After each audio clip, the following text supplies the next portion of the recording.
Somebody's a little scared of the car ride. Here we are riding in the truck with our new puppy for the first time. He's a little afraid, so he's riding on Daddy's neck. So cute.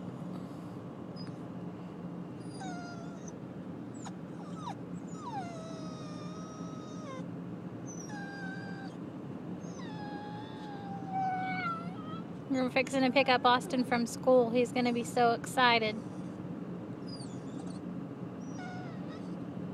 Grayson hasn't quite gotten accustomed to him yet, though. She's running from him.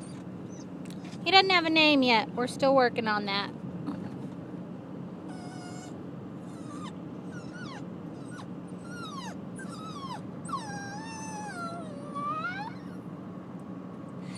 And I woke him up from his nap, so he's sleepy.